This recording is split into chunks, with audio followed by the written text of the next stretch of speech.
Hello pilots and welcome back to another X-Wing flight video brought to you by Out of Art Gaming. As always, my name is Phil and today we actually have the Battle of Yavin on the table. The first time we've actually played the official Battle of Yavin scenario, so we are very much looking forward to this. For those long-time watchers, you may remember we actually did our own version of Battle of Yavin before they actually released this. So it was nice to actually play the official scenario, and we will go through some of the rules as we're going through that later. But we've got Ned running the Rebels and myself running the Empire. So before we get too far into the action, we're going to run through those lists. Now, we did use the original AMG points for this because it was a little bit tricky to try and translate those into XWA and get it to actually fit. If you were to put these lists into XWA, they're big lists. The Empire one actually works out at 94 points, and the Rebel one is 103. But we actually did it based on the original AMG points. But let's have a look at those lists. Now, you will note when we go through the list, there are some ships that aren't actually showing on the sides, but we left those off until they make an appearance later in the game. So looking over at the Rebels, it's a lot of X-Wings and a lot of Y-Wings, and it wouldn't be Battle of Yavin without Luke Skywalker with Instinctive Aim, Attack Speed, Proton Torpedoes, and R2-D2. Wedge Antilles with Attack Speed, Marksmanship, Proton Torpedoes, and R2-A3. Jack Porkins in the X-Wing with Advanced Proton Torpedoes, R5-D8, Unstable Sublight Engines. Garven Dreis with Advanced Proton Torpedoes and R5K6. For the Y-Wings, we've got Dutch Vander with Ion Cannon Turret, Advanced Proton Torpedoes, and the targeting Astromech. Hull Okand with Dorsal Turret, Advanced Torpedoes, and Precision Astromech. And rounding out the ships on the table at the moment for the Rebels, we have Popped Crail with Ion Cannon Turret, Advanced Torpedoes, and the R4 Astromech. These are all the Battle of Yavin's standard loadout ships. The same for the ones that I have on the Empire as well. In reserve, we do have Han Solo in the Millennium Falcon with Chewbacca rigged cargo chute, Millennium Falcon title, and the L337's programming. So that will be coming on later, and we'll explain that in a moment. Now, on the other side, we obviously have the Empire again, as we said. These are all Battle of Yavin cards. So we've got Dark Curse in the TIE Fighter with Ruthless and Precision Ion engines. Wampa in the TIE Fighter with Elusive and Vengeful. Then we have 4 TIE Interceptors. Yes, I know I don't remember seeing TIE Interceptors in A New Hope either, but they're included in this, and you know what? It does add a little bit of extra, not just running a load of TIE fighters. So nice to have some variants in there. So we've got Sigma 4 with Disciplined and Prime Thrusters, Sigma 5 with Sensor Jammer and Elusive, Sigma 6 with Daredevil and Afterburners, and Sigma 7 with Marksmanship and Fire Control System. In reserve for the Empire, we do have Darth Vader in the X1 with Marksmanship, Hate and Afterburners, Mauler Mythal with Predator and Afterburners, and Backstabber with Crackshot, Disciplined, and Afterburners. And again, they all come in later in the game. So it looks like the Rebels are moving into position towards the trench there.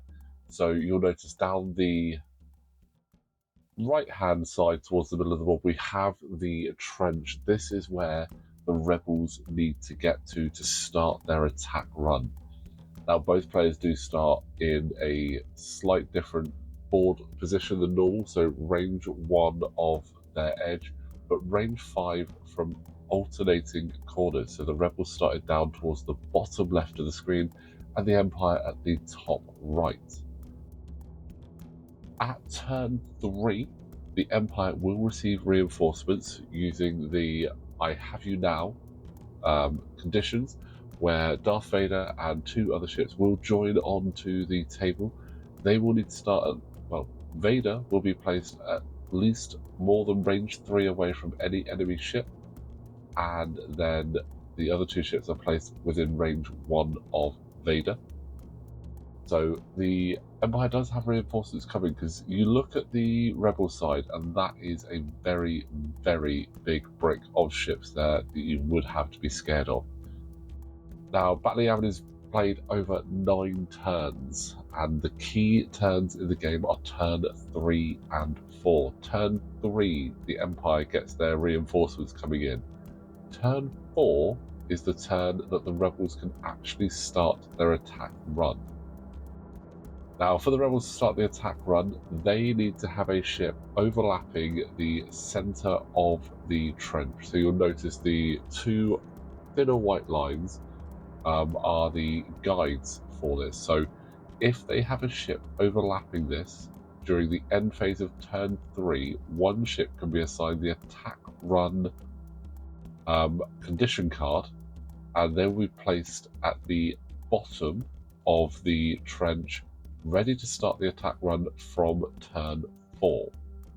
I'll go through more about the attack run if and when we get there, but when they do have someone in the attack going for that attack run, their reserve, Han Solo, does come in using the Yahoo condition, where he will turn up at the start of the engagement phase on the turn that the Rebels start the attack run. Again, really thematic, really cool, and definitely works because it's Han Solo. But looks like those interceptors are just doing their sensitive controls boost up to get a bit of a better position to swing round into those Rebels. Again, looking at it, so scary. It's a good job that all of these Empire ships have a reinforced hull on there, so they've all got 4 hull points, so that's going to give them a little bit of longevity. But up against so many torpedoes, they could be in some serious trouble. Obviously, the Rebels are going to want to save those torpedoes to try and take out the Death Star. If they don't have the torpedoes, they can't take out the Death Star. So whilst the temptation is there just to run straight in, fire off all those torpedoes and try and delete ships straight away, if they don't have one left by the end, they could be in some serious trouble. But Wampa has just crossed over the trench line now, can see ahead of him all of that Rebel armor, and is now trying to formulate the best plan to take that out.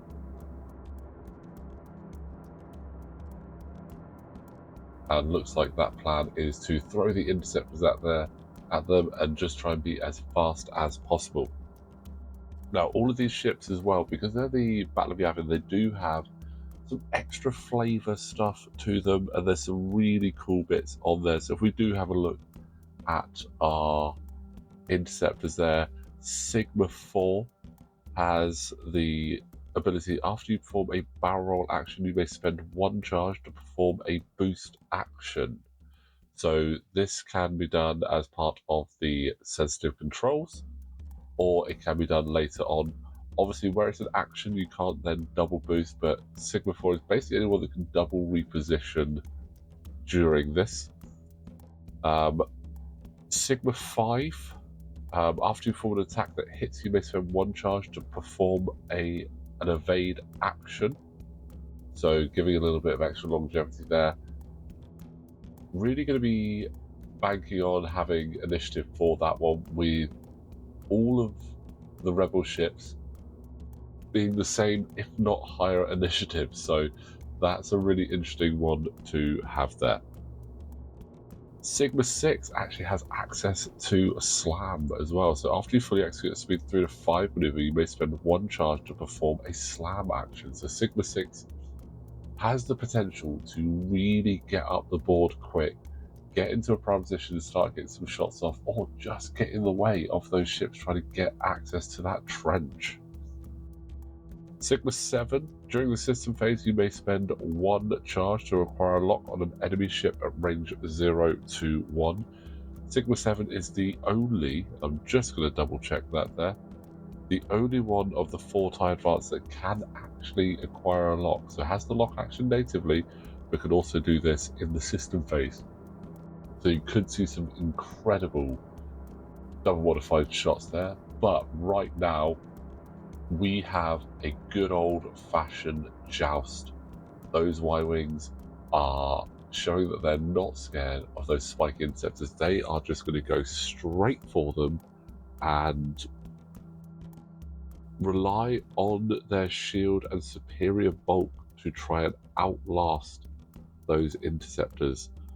It's now going to come down to bulk versus green dice. Who is going to win out there?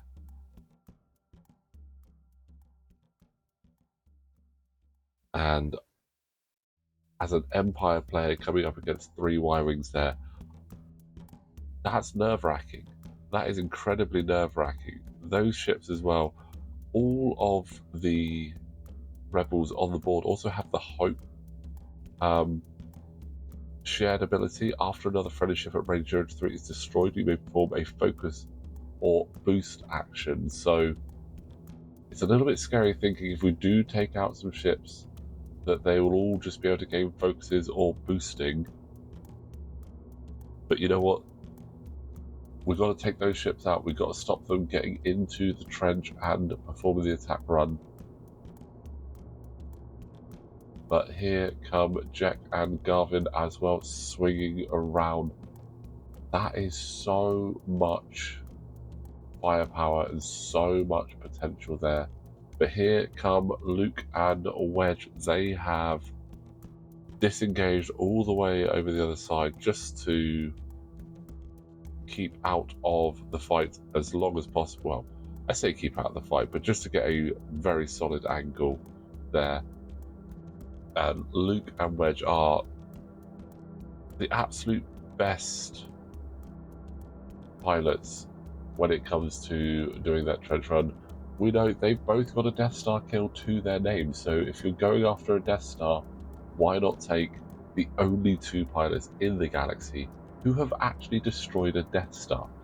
So they are going to be very key. Again, they've got the Proton Torpedoes, so they actually have 2 charges there, so in theory they could do 2 runs on the Death Star.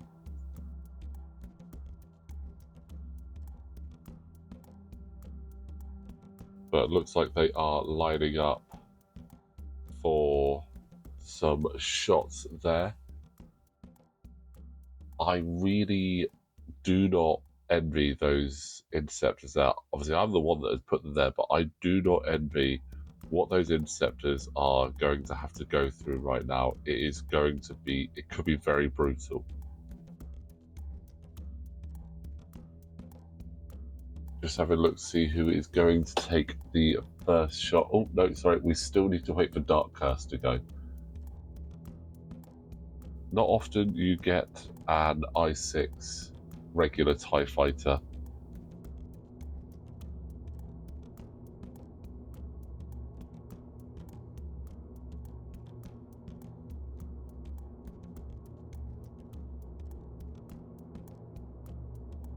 Just taking a focus there. Dark Curse, again, his ability is really cool.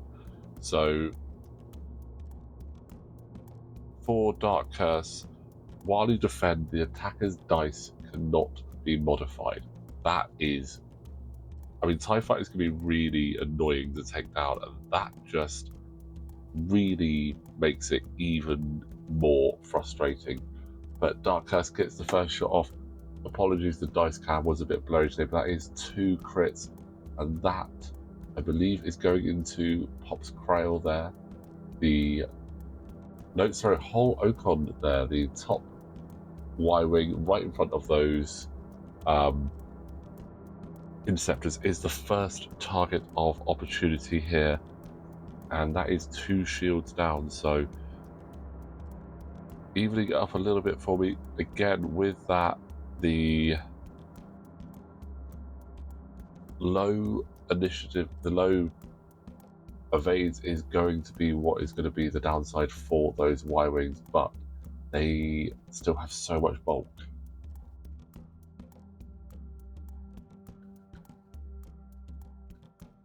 So we are moving on to Wedge and Luke. That's a good start. Hit crit from the Proton Torpedo from Wedge. Target lock not doing much, but that is both going through, and that looks like it is going into... That is going into Sigma 7 at the back there. So Sigma 7 keeping hold of that focus. Going to take a hit crit, and the crit is Blinded Pilot. That's a terrible crit when you saved a focus to use. Cannot use focuses, can only use the force in attack. So that focus is there now purely for defense. Really wish I'd spent that there. And Luke following suit with the Proton Torpedoes. They feel that they've got them to spare. They want to take some ships out. Oh, 2 hits, 2 crits into Sigma 7. Those Proton Torpedoes have been set to kill. And kill they have. That is Sigma 7 down. Taking 2 crits. Looks like one of those was a direct hit as well. So already 1 ship down. But taking ships out is good, but it doesn't score points in this game. So it's not... Getting them out of the way so they're not shooting at you helps the rebels, but for the rebels, their win condition is to destroy the Death Star. If they do not destroy the Death Star, they do not win. So if during the M phase there are no Imperial rebel ships on the board, the Empire does win. Also, at the end of the 9th round, the Death Star commences its primary firing on Yavin. So again, only 9 turns to complete this, which does mean in theory you only get 2 chances at the attack run, which again thematically makes a lot of sense because you can't start it until turn 4. Where you start at the bottom and you've got to work your way up, it's going to take you at least 2 turns to get down that trench.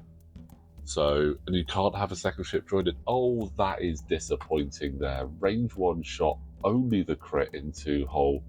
It does go through though. That is from Sigma 4.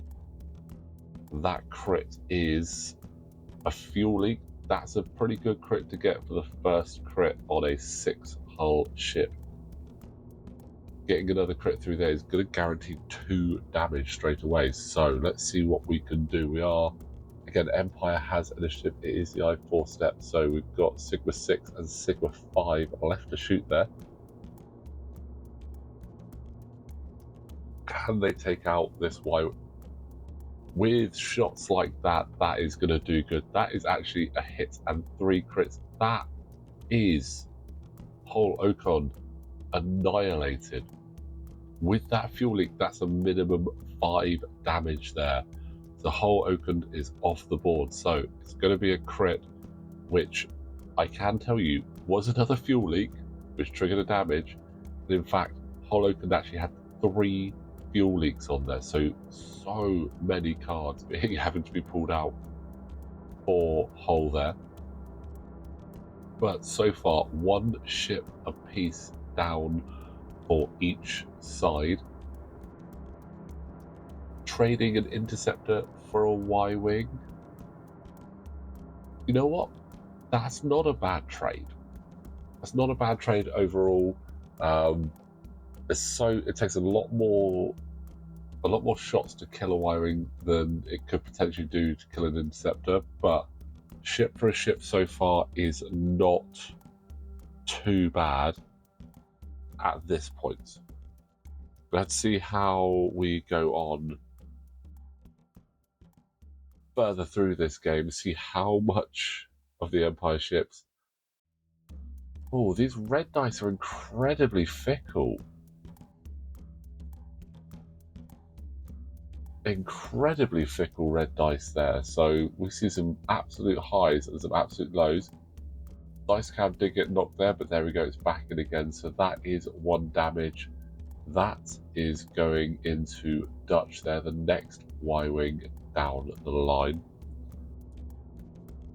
Now, Rebel Ned did miss the Hope trigger. We do sort of rectify that in a little bit. I also missed the discipline trigger from Sigma 4. Oh, ow. That is an advanced proton torpedo from Hull there, because his initiative forces still gets, and that wipes Sigma 4 off the board. Those triple blank on Sigma 4. Hull just absolutely, I mean, you could say it was the advanced proton torpedo, or he just literally flew straight into that interceptor with burning debris and fuel leaks everywhere and took him out. That is... The exchange was okay at first. Losing another interceptor there does hurt a lot, but kind of what happens when you joust. It wasn't an intentional joust, but you know what? In this scenario, you've got to get in there. Where your ships are so closely packed together as well, it's so easy for them just to fly in a swarm and then just fly in that swarm at each other, making it very difficult to get around that. So, wow, what an absolutely devastating turn there with 2 interceptors down so far. Ooh, it's looking quite painful. But here we go. Here is the Missed Hope trigger, so getting those focuses and the odd boost in there.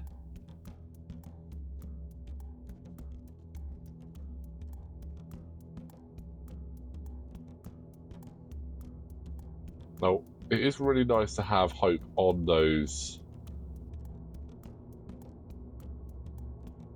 ships. Would have felt quite nice to have something for the TIE fighters as well, similar to what you have on Battle Over Endor. They don't have any sort of shared ability across the ships.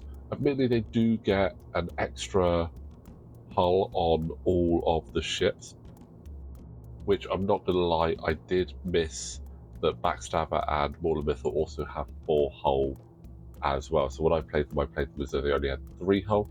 I've done that so many times when using the standard loadout TIE fighters, because you get so used to them having only 3 hull that you forget they have that additional one. But yeah, a lot more health on these ships than you would normally expect.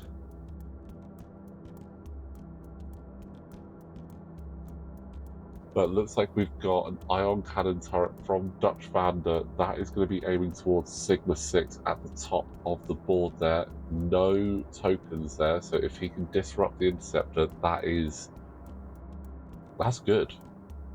Have to be wary though, it's getting a bit tight in that space there, so could cause some issues for Luke and Wedge to get round. But to be honest, Luke and Wedge have still got... They've got one more turn to try and get themselves positioned on that trench. That's a great shot. Almost a shame that it is only an ion cannon turret, but another triple blank for the interceptors. That's going to be 1 damage and ion tokens on to the interceptor, so that's going to make it incredibly awkward to get into a good position to try and block those Y-wings. But also at the same time, actually not too bad. Gets a nice side shot there.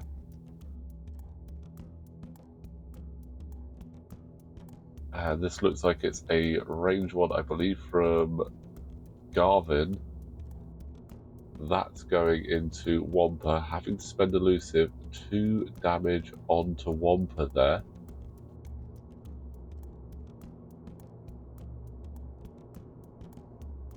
Another thing we also missed was obviously the Vengeful trigger as well for Wampa. After a friendly ship at range 0-3 is destroyed, if that ship is limited, you may remove 1 of your red tokens or recover 1 recurring charge on your ship card. Wouldn't have actually triggered this time, but at this point, if a ship did go down, that could bring Wampa's charge back. Because I always find that a bit of a downside with Wampa. I absolutely love Wampa's ability, Oh, I don't love Wampa being down to 1 health though. Love Wampa's ability, but whereas I1, it's quite easy to negate because you just shoot Wampa and he loses that charge, so can't use that additional attack die. So, and if you've got Wampa at range 1 of you, you're probably going to want to take him out anyway. Ooh, hit crit, that's going. And there goes Wampa. Wampa is down.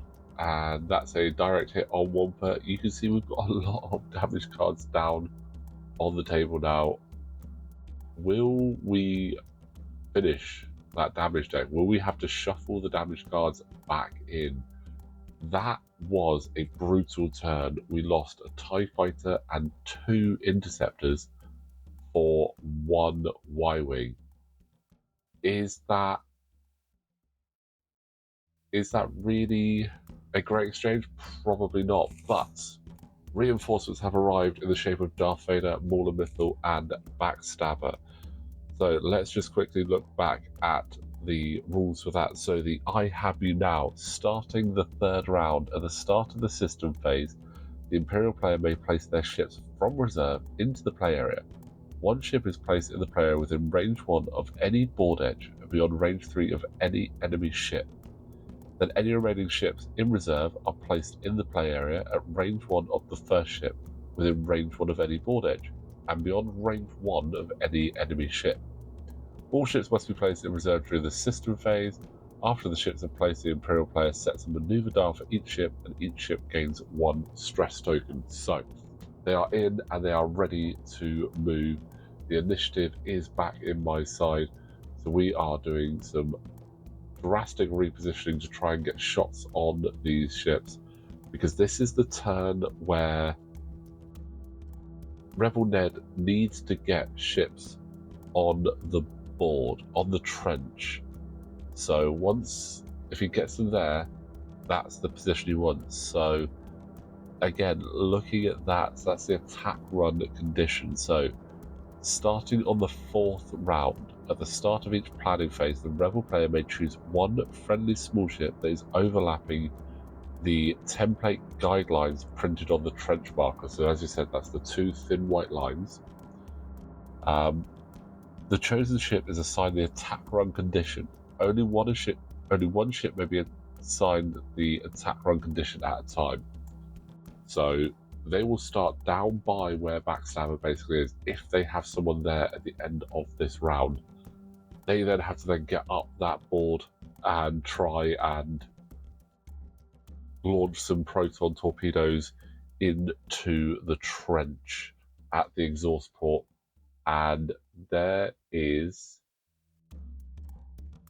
Jack Porkins has done a talon roll. He is now he's on the trench, so he is in position to do that if he is still there at the end of the turn.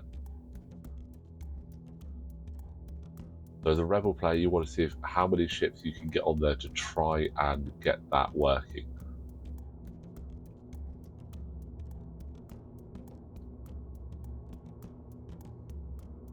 And 2 ships is a great start there, because that makes it a lot harder for the Empire player to actually stop that.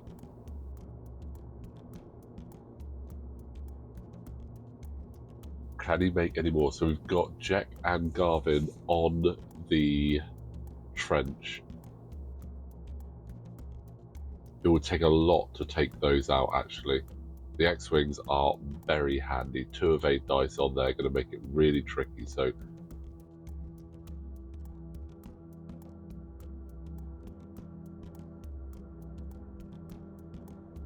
now, whilst Ned is moving those ships up, let's have a look again at more of the attack run conditions. So when a ship is assigned the attack run condition, place it completely overlapping the trench marker that is touching the neutral board edge. So that's this bottom board edge on the screen, facing the exhaust port, which is all the way up at the top. The base guidelines must be aligned with the template guidelines printed on the trench marker. The ship must be placed as far away from the exhaust port as possible without overlapping another ship. If the ship can be placed on the trench marker that is touching the neutral board edge, move it towards the exhaust port along the trench mark guidelines until it can be placed. If the ship cannot be placed, it must exit the trench. Now, it will be very hard for it not to be placed, but it is still a possibility there. So, there we go, Backstabber moving up, using the afterburners to get just that little bit closer to Jack. I think that's going to be first target of opportunity. We know that there is an X-Wing there. We want to take that out. We also want to get those three in a position so that they can potentially come back around and start trying to take out any ships that are actually on that trench run. Because whilst the ship is doing the trench run, you can still attack it. You can still shoot it. You do get the benefit of an additional green dice if the ship shooting at it is not overlapping that trench marker. So, for instance, right now, if a ship was on the attack run and Backstabber was shooting, it would be a normal attacks, normal defense dice. But if Mauler was actually doing those attacks, they would get one additional evade dice, obviously simulating that it is down below that trench. And my god, do we now have the urge to actually build a 3x3 board with a proper trench in there, probably with some acrylic over the top so that you can actually fly straight over. All the possibilities. Misses out of arc would kill us though if we tried to do that, because I do not know where we would end up putting that. But that would be, I'm pretty sure I've seen people do it, and it would be incredibly cool to do. Oh, here we go. That is Luke Skywalker. He's using the attack speed boost. He is now on there as well. 3 rebel ships in position to start that attack run next turn. Interceptors can be really good. Vader and the boys are really good, but I do feel that we are definitely going to see a ship starting the attack run next turn. Now, only the ship doing the attack run can actually shoot at the exhaust port as well. So the exhaust port is a scenario feature, and it can be destroyed only as a result of an attack by a ship that has been assigned the attack run condition. Ships cannot perform lock actions on the exhaust port, and the following rules apply when attacking the exhaust port. The exhaust port can only be attacked by using proton or advanced proton torpedoes. So again, as we said earlier, whilst you've got them, the temptation just to take those ships out is really high, but if you've used them, you basically have lost the game. So if you do take out all the Empire ships but have no protons left, I'm sorry, that's game over. The Empire still wins. While attacking the exhaust port, you may spend 2 force to change 1 focus result to a crit result.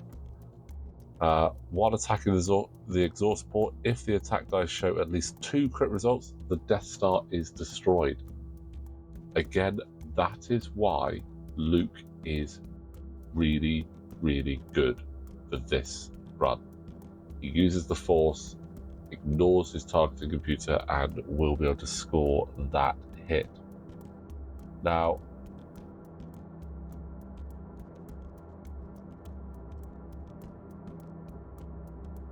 when you do actually go into the trench, on the attack run card, there's a lot of text on there. But you do actually acquire a lock on the exhaust port as well. Oh, here's Vader. He's starting the attacks on to Porkins there. So advanced targeted computer to turn that to a crit, spending 2 force, 1 for its natural effect to turn that focus up, and 1 to turn a blank to a hit. And shields down on Jack Porkins as a great start. Would love that to be on Luke Skywalker.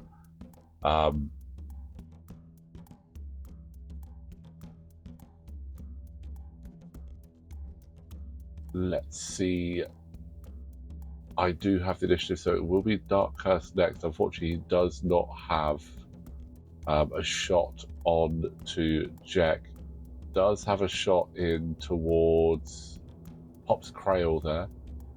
So gonna go into that. Again, could go into Garven, but he's a bit further away. And taking out those Y-Wings, they are really good support and have been putting out a lot of damage output, but that is unfortunate there. But looking to, yes, Dark Curse is using Ruthless, doing a damage onto Sigma 5 to get 2 hits in there, and that is shields down on Pop's Crowd, so that was absolutely worth it to get that damage in. Now, just having a look back at the attack run, so that target lock you gain, it can only be spent to reroll an attack dice during an attack targeting an exhaustible or to recover force charges. So again, Luke, just as you can imagine, is absolutely brilliant there. You can only execute straight maneuvers. If you would execute a non-straight maneuver, you gain a deplete token and execute a 2 straight maneuver instead. You cannot be moved. You cannot move or be moved except by executing your maneuver or performing a straight boost using the forward template. Ooh, Jack is getting pounded there. 2 hits and a crit. That is going to be hit crit into Jack Porkins there. Got to be careful of that unstable Sublight engines. That is a really cool modification on there. If you've not seen that before, you should go back and check out our first live stream. That featured very prominently on there from Beachhead 2023, I think it was. 23 or 24. Oh, it was a while ago, I can't remember, but unstable Sublight engines. After you're destroyed, you must execute a 1 straight maneuver. Then each other ship at range 0 to 1 suffers 1 damage. So Jack can't hold it and blows up. Absolutely brilliant. Saw that to great effect in one of the games at Beachhead.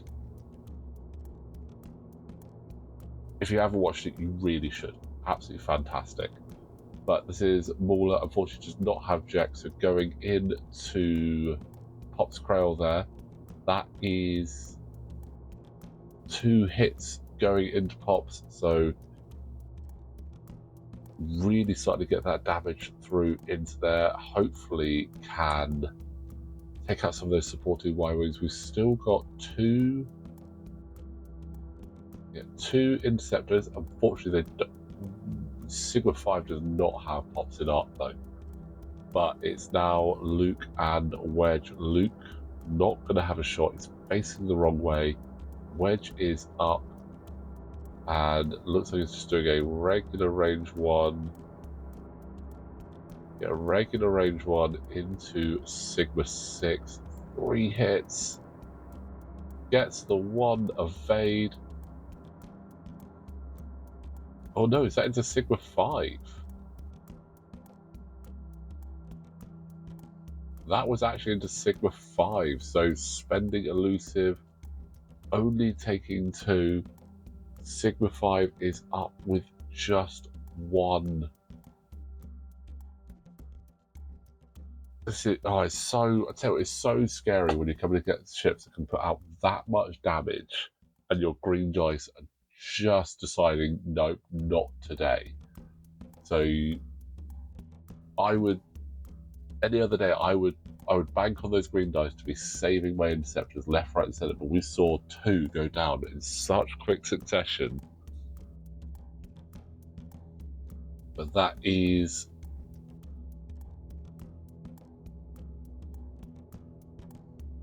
I think it's either another one. It's either a shield down on Dutch or another one onto Pops. Let's see. Another one onto Pops, so that will be Sigma 6's shot. Again, as we said, Sigma 5 doesn't have arc on Pops, so it's probably going to have to switch over. Yeah, going to have to switch over to Dutch Vander, or try and take a cheeky shot at Wedge. Range 1. 4 dice. I don't think that's too bad, actually. 4 dice into Wedge. See if I can return the favour. Nothing to mod it, though, because we did the code turn. Oh, it's a big decision there. It's a very big decision. Keep going into the Y-Wings or go after Wedge. Going in for Wedge. Oh, hit crit. Nothing to mod. Oh, shields down on Wedge.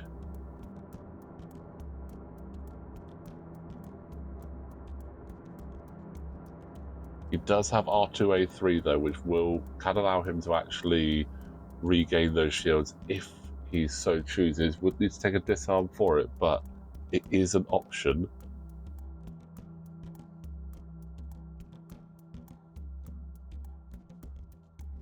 But moving on to the X-Wings now, Jack is up next. He's got a fuel leak, by the way, clearly impacting his laser cannons there.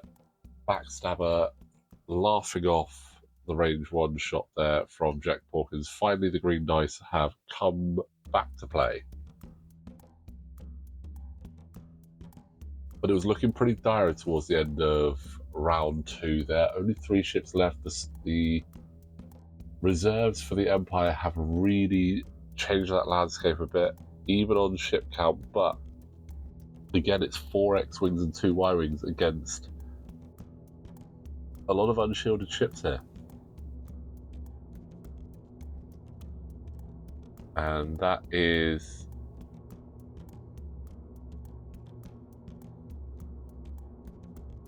looks like an ion shot back into Sigma 5, who did get the evade for getting a shot that hits, which has kept Sigma 5 in the game.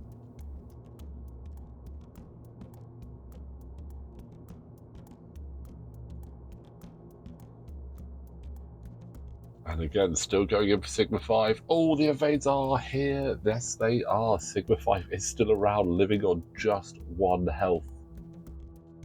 Again, points do not mean anything here. It's all about destroying or saving the Death Star. And currently, Ned is in a great position. He's got 3 ships in position to start that attack run. Oh, wow. That, I believe, is an ion cannon from Dutch into Sigma 6, who once again is ionized. That is really frustrating for that interceptor. You really want, once those rebels are able to start the attack run, what you really want to be able to do is get ships onto that trench yourself and start blocking it and just getting shots down onto whoever's there, delaying them as long as possible from getting up that board. Because it's going to take at least 2 turns to get up that board if you've got someone like Luke or Wedge with that attack speed. But going into turn 4, Luke Skywalker is now in the trench. He is attempting the attack run. He has gained that lock at the top of the board. It is now all about the Empire going in at Luke Skywalker. Can they stop Vader's son from destroying the Death Star? Will history repeat itself, or will the saga end here? Crucially, the Rebels actually do have initiative, which is fantastic for them because they can get their ships in the position that they want now. So Jack is swinging back around. He was happy to be the distraction that allowed Luke to enter the trench.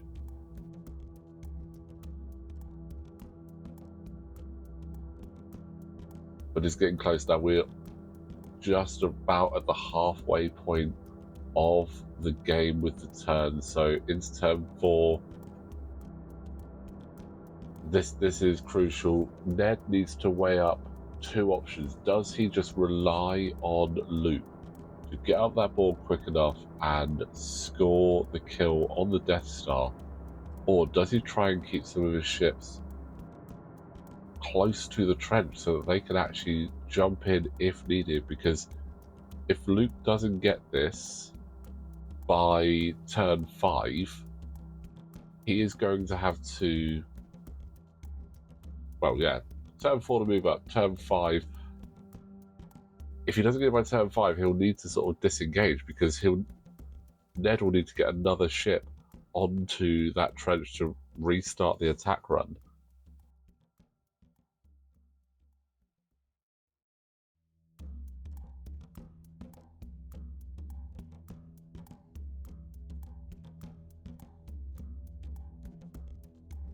And you only get one shot as well when you do the attack run. So after attacking the exhaust port, or if your maneuver would cause you to leave the play area, you must exit the trench.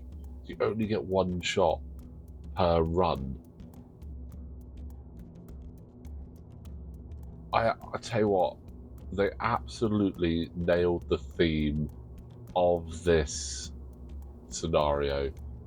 We've played all 3 scenarios now, and it's been a while since I played the other 2, but I think this one definitely probably top of the pile for me. Battle over Endor is really good fun. Siege of Coruscant also really good fun. Trickier one, very tricky for the Republic to win, but we're going to give that one another go soon. But we're going to do the other 2 very soon anyway, because we feel that we need to get them back on the channel. They're great ones to have. But Battle of Yavin, really fun scenario. I mean, looking at the end of turn 2, it was looking pretty dire for the Empire. Getting those reinforcements, suddenly it feels a lot better.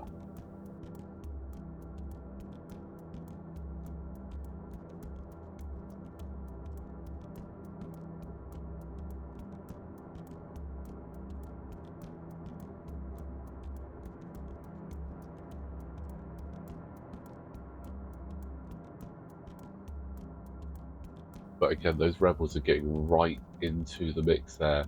Somehow, Sigma 5 and 6 have been able to move up and not bump into anything. But here comes Luke. He's doing the 4 straight maneuver, which means he's probably going to be triggering the attack run boost. Has he got enough?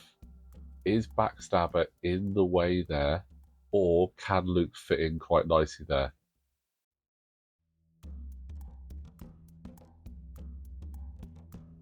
Little bit of a nudge on Backstabber, but we do feel Luke would have actually fit anyway, so.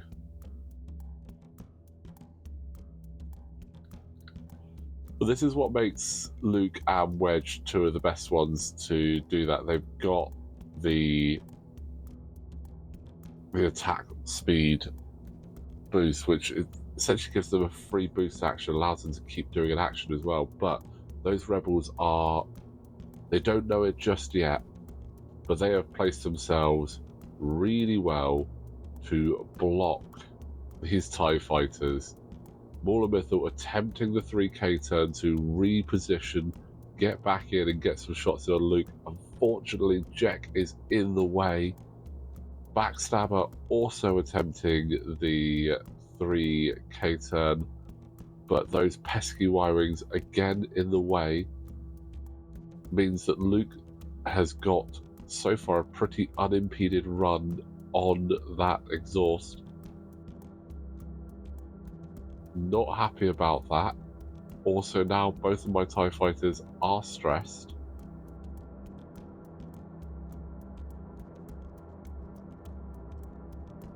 Vader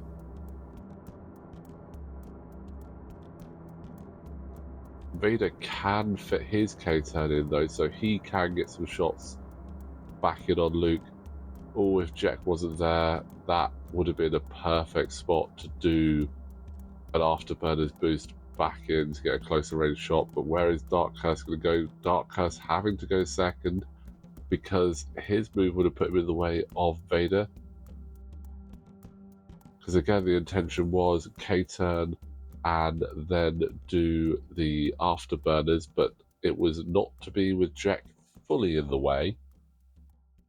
Dark Curse crashing into Vader and taking some damage for good measure.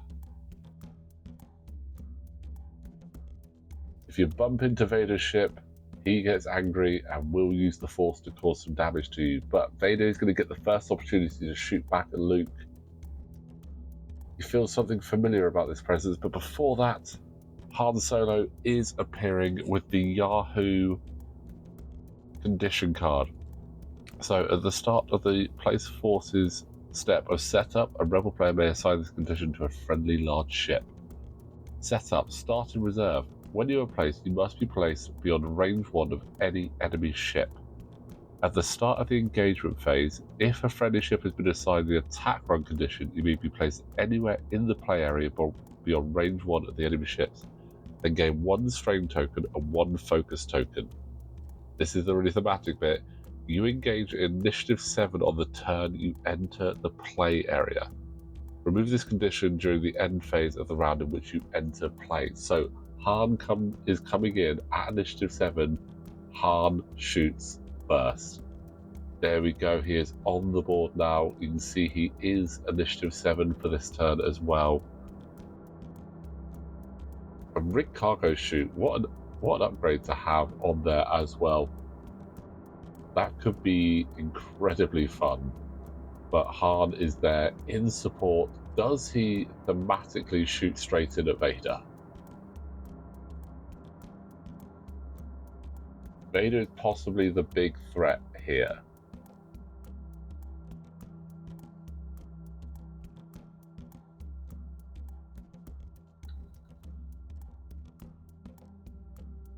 So decisions for Ned there.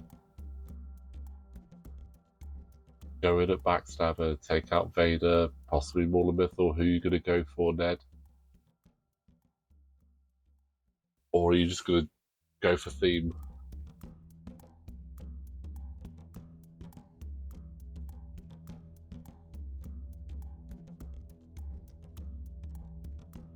Not rolling enough dice there. Should have been it's in defense, the strain, not in attack, so it should have been a deplete. So that's 1 damage onto Backstabber he did go for. So that could have been worse for Backstabber there. But not a bad choice to go for Backstabber. Again, he's in a nice position.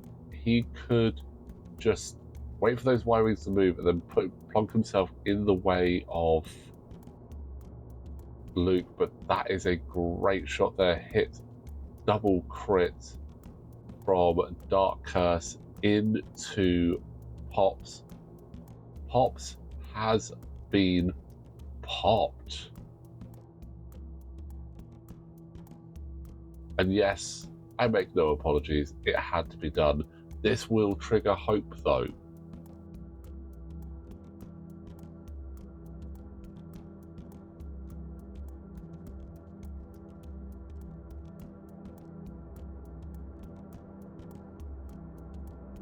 Now, here is the really interesting thing. This benefits Ned quite a lot, because Luke Skywalker can now do a boost action. And I know, I hear you, but Luke's already boosted this turn.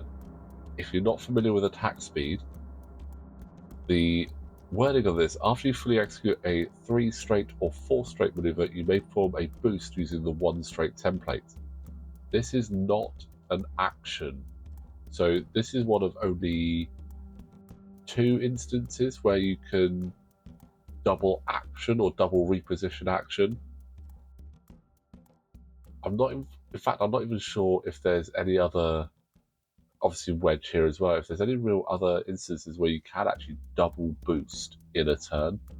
But that gets Luke a little bit closer, not quite close enough yet to get that first shot on the exhaust port, but it puts him just that bit closer. He only really needs to do a speed 3 will probably get him in range. The exhaust port has no evade dice, so it's all about what you roll.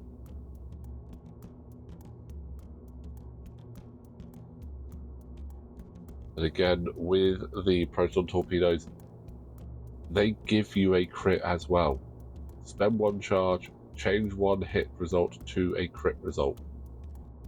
All of the Proton Torpedoes have that, so Proton Torpedoes, again, with the Force, you're always printing yourself crits. So if you can keep 2 Force there,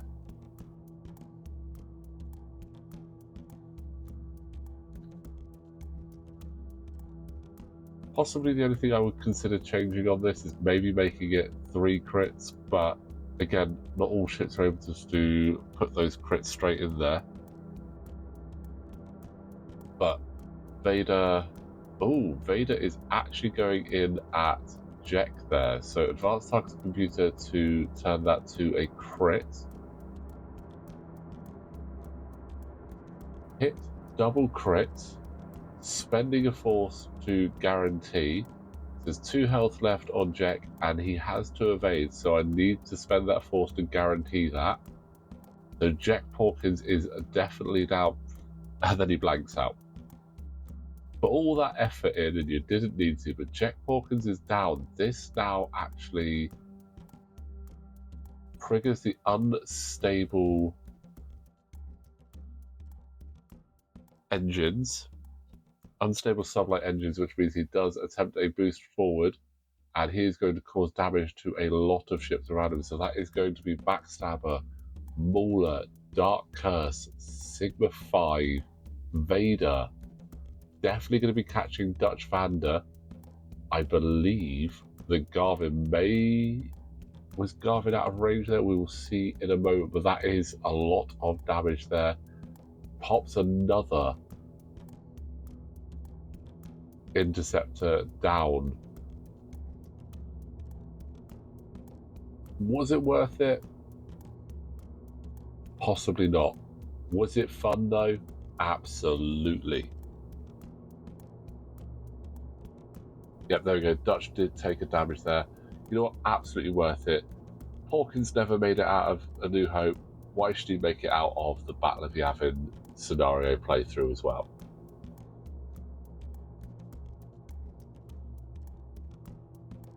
And I can imagine most players watching this are just imagining that scene where he's going down, and it is brutal. We didn't know Porkins for long enough at all, but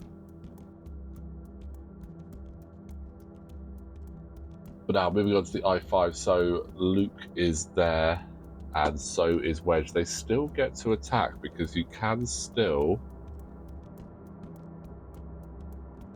attack ships.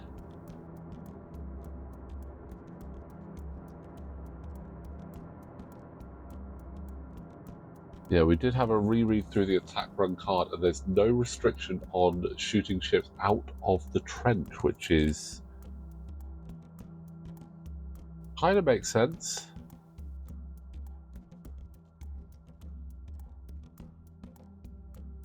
Oh, that's something we missed. You engage at initiative 0, so we did miss one thing. So that is something interesting. That does make it a lot fairer. You engage at initiative 0, so ooh, that was big. That was big. Backstabber has just been wiped from the board by Luke Skywalker as well.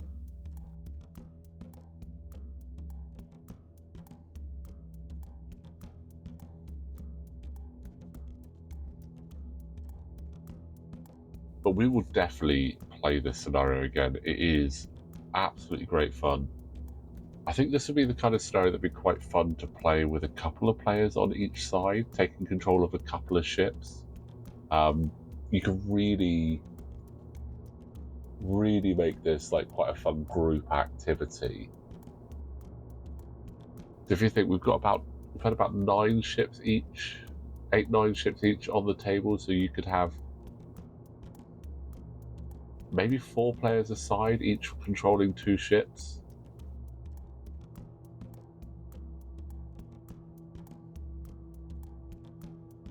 Ooh, the evade's coming back into play there.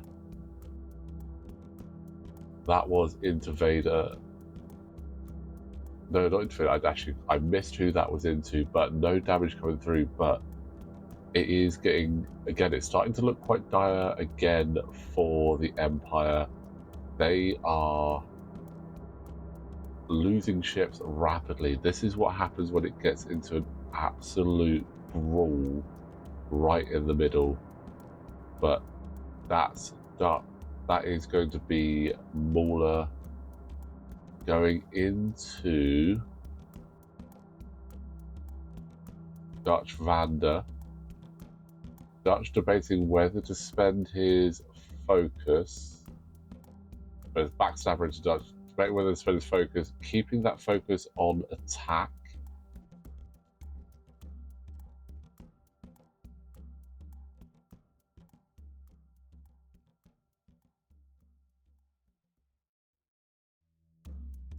And here is Mauler getting the benefit of having backstabber in the side arc there. So Mauler Mythal and backstabber can roll an additional attack die when they have either Darth Vader or their counterpart in either side arc.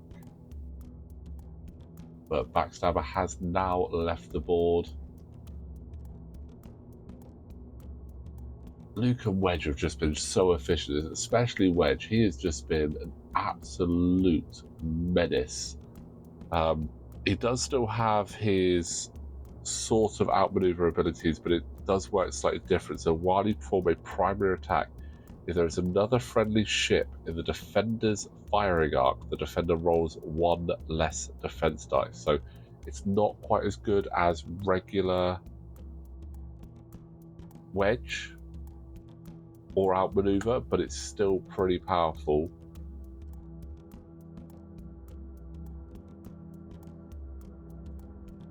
Oof, that is a very big attack there, range 1. That's going into Vader, spending a force to only take 1, but with hate getting that force back. Vader is now shields down. This is the danger point. This is where they can pop very quickly. Who does Dutch have in arc though? Does Dutch have Vader? Can we see Vader taken out? And again, another alternative twist to the saga.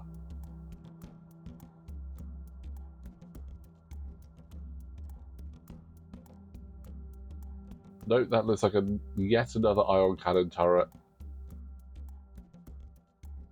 And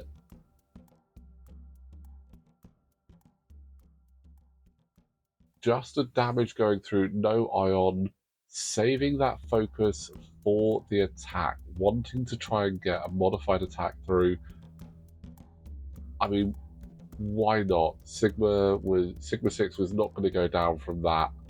So, but we have now emptied the damage deck. We've just shuffled in all of the damage cards from our devastated ships. So we have actually gone through, in fact, I think there was one left, we put that at the top. So we've gone through 32 damage cards already on this side. Oh, that is why you save the focus. That is why you save the focus. I believe that is into Dutch. Dutch is gone. Y-Wings off the board. And once again, on a ship count fully evened up, but Luke Skywalker is primed and ready. He is in position to get range on the exhaust port. Will he do this in one shot, or will the Rebels need to stick another ship in there?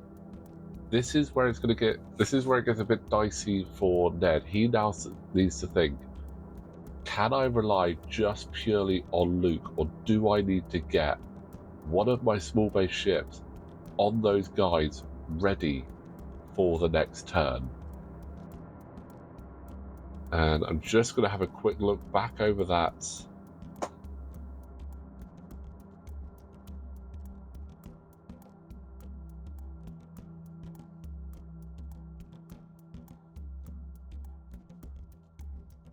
Yeah, so you actually come off during the end phase. So after attacking the exhaust port, or if your maneuver causes you to leave the play area, you must exit the trench. During the end phase, you may exit the trench if you are not completely overlapping the trench. Remove this condition. So you can come off during the end phase, and you do that using the, I believe it was the 2 hard template. I'm just going to double check now. The 1 hard template to leave.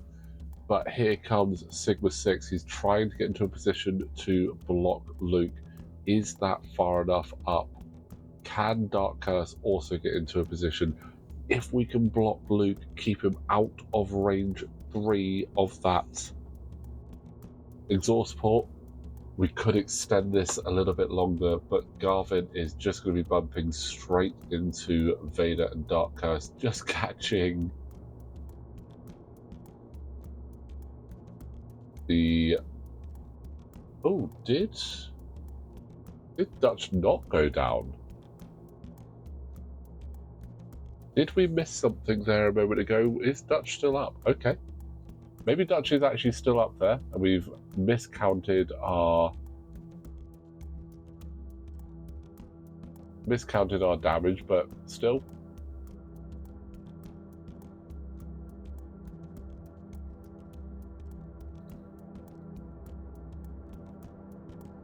Oh, so it looks like Ned is not going to try and get a ship on that. He's fully relying on Luke Skywalker there. Luke is the hope for the rebellion.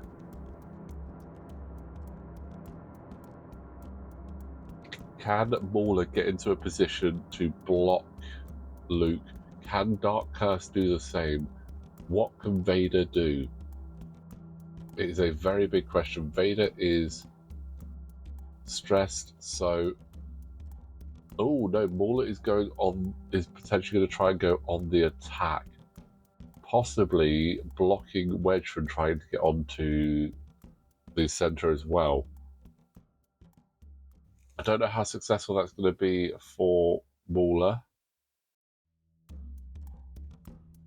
Also, I believe Mauler should have been stressed.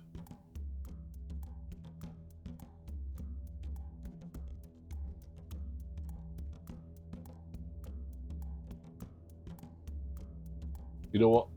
I will say, this is a great fun scenario. It does. There's so much you've got to think about, though, when you are playing this. Oh, no, he didn't rotate. He afterwards, so it was a blue maneuver, cleared the stress.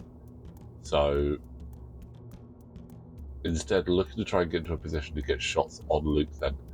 So I will say, trying to figure out so many dials with so many ships on the board, it's very similar to an epic game. It takes a lot of concentration, but we're definitely going to have to run this again at some time. I would love to try and play as the Rebels and see how they go.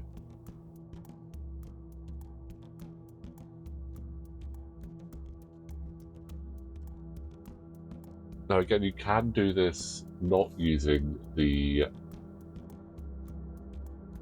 standard loadout cards. What you do have to be aware, though, is again, you can only do the attack one if you've got advanced proton torpedoes or proton torpedoes. So if you're not using the standard loadout cards and you don't have many ships with them, be prepared for those to be focused down. So you would need to protect those so much.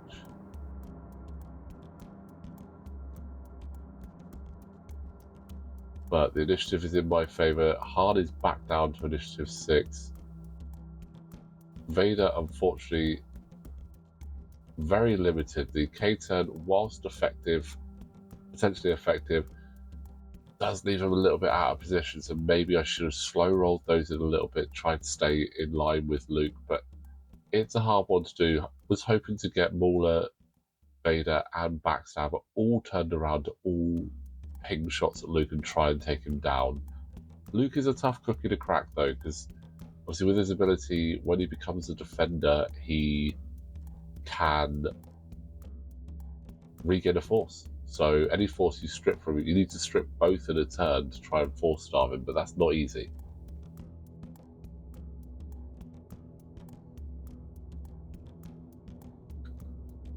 So barrel roll to focus there from Vader, looking to get maybe just get some shots on Han. Maybe he's seen something in the Force. Stay away from Leia. Dark Curse not going to be able to get round too far, but now this is where obviously the Initiative 0 thing that we missed is very important, because right here we could have had 2 shots going into Luke. As it is, I think we're only going to get 1 shot going into Luke. So another case of always read the cards. But looks like it's going to be Han versus Vader for a moment whilst we wait for the main event to occur. But can Luke do it though? He's in a prime position to do it. He's obviously got the 2 Force, he's got the advanced Proton, but if he blanks out, could be game over. Because right now, he hasn't got a ship to get in position there, so he'd have to get them there at the end of turn 6. Gives him 7, 8, 9 to try and do it. You only get 2 shots. But Vader gets 3 into... So 2 shields down on the Falcon there.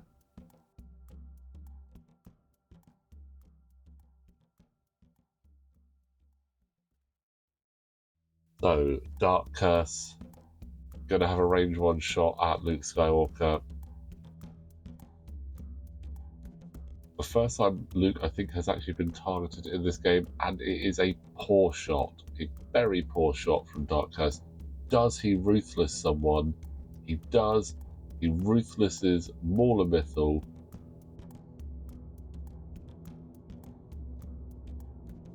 Spends the focus, 2 hits on Luke. Does Luke spend the Force? I mean, he'd be silly to spend the Force knowing what he can do. So Luke is going to take a shield there. Obviously, Luke is wanting to keep any of the tokens that he has. But here we go. Luke Skywalker. No, sorry. Han Solo. And there is the first triple evade of the whole game.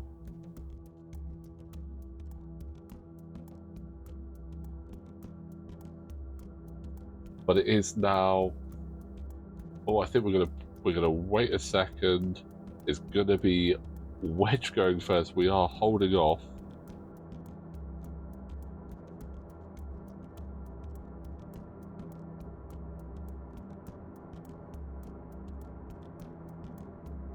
No, we are doing it. We're just going straight in. Luke Skywalker.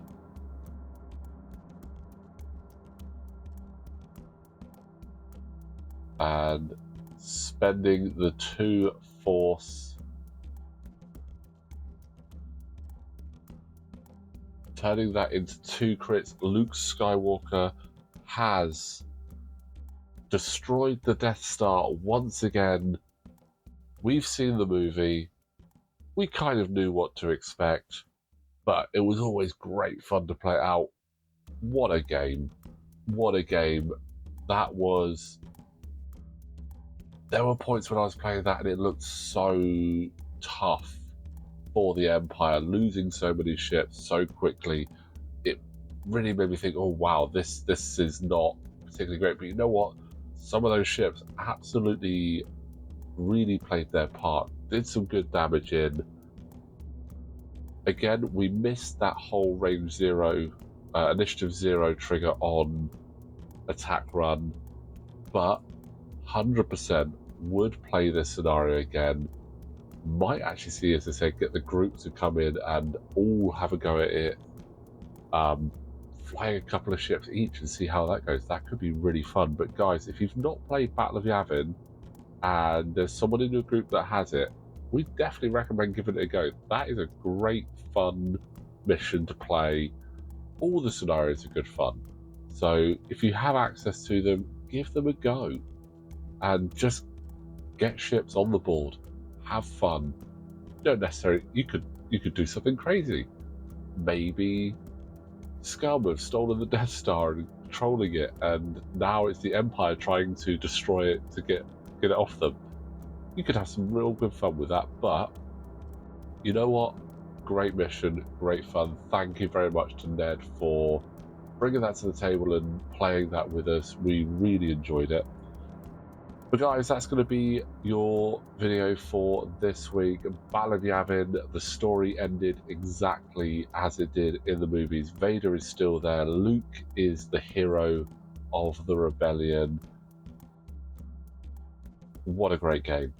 But guys, as always, thank you so much for watching. Don't forget to like this video, subscribe to the channel, and we will see you next time.